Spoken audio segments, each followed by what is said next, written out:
E das reformas consideradas mais necessárias para o Brasil, a tributária gera interesse de todos os agentes econômicos. Isso porque envolve diretamente a renda de cada um, assim como a distribuição de quem financia o Estado. No começo deste mês, a Câmara dos Deputados aprovou a proposta de emenda à Constituição, a PEC, da reforma tributária sobre o consumo, mas ela ainda precisa passar pelo Senado para ter validade. E para nos explicar mais sobre esse assunto importantíssimo para o Brasil, eu converso com Fausto Augusto Júnior, que é diretor técnico do Diese. Boa noite, Fausto. Tudo bom com você?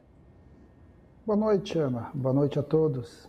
E Fausto, para a gente começar então o nosso bate-papo, essa reforma é a dos sonhos ou é a que deu para fazer?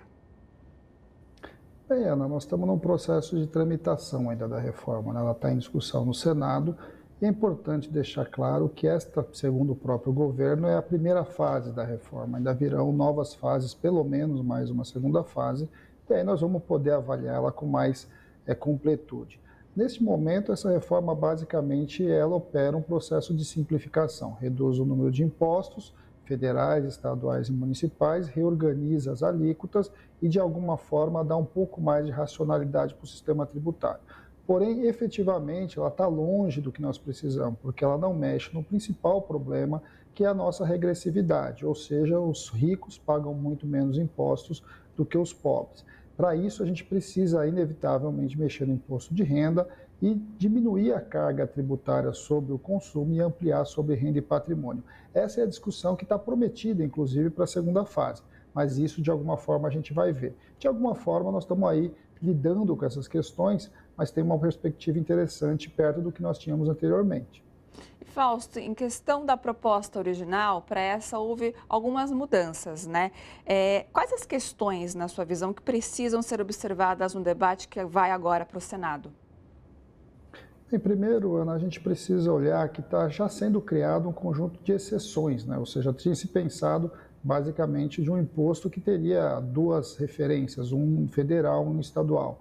Agora você, nesse imposto, já tem exceções, já está sendo criada alíquotas diferenciadas e tudo isso é muito preocupante, porque se não tomar cuidado, daqui a pouco a gente volta a ter um sistema tributário muito complexo, porque você vai diversificando e colocando essas diferenciações tributárias a serviço dos lobbies, que a gente sabe que os setores efetivam. A outra questão que é fundamental, que a gente preste muita atenção, tem a ver com os recursos vinculados à Seguridade Social e ao Fundo de Amparo ao Trabalhador. A reforma coloca ali o equivalente a 18% como referência desses fundos, mas que de alguma forma precisa ser garantido. No mínimo, você precisa garantir o financiamento que hoje já existe da Seguridade Social e você precisa ampliar os recursos do FAT, porque é por meio do FAT que você vai possibilitar fazer políticas industriais, organizar os setores, fazer investimentos mais transparentes. Eu chamaria a atenção, então, garantir que os recursos da Seguridade sejam mantidos e trabalhar a discussão que o FAT precisa ser fortalecido. E Fausto, para a gente fechar então o nosso bate-papo, o Conselho Curador do Fundo de Garantia do Tempo de Serviço, o FGTS, ele aprovou a distribuição de quase 13 bilhões de reais para os trabalhadores. Isso é bom para os trabalhadores, para a economia? Qual que é a sua visão? Bem, de alguma forma, esse repasse, né, dos resultados aí do FGTS são importantes para melhor corrigir as contas dos trabalhadores, uma vez que a gente sabe que o FGTS rende aquém das rentabilidades, aí, inclusive da própria poupança. Então, de alguma forma, isso ajuda a corrigir um pouco do que deveria ser remunerado do fundo. Além disso, recursos que vão para o fundo dos trabalhadores. Esses fundos servem, e é bastante importante, para esse momento em que o trabalhador fica desempregado, quando o trabalhador tem uma doença grave e também quando o trabalhador vai fazer a compra da sua casa própria. Recursos na mão do trabalhador é sempre bem-vindo e, de alguma forma, essa repactuação, essa repartição corrige um problema que precisa ser discutido, que é a remuneração do fundo de garantia, que de alguma forma hoje está vinculado à TR e é muito aquém das necessidades e muitas vezes até da própria inflação.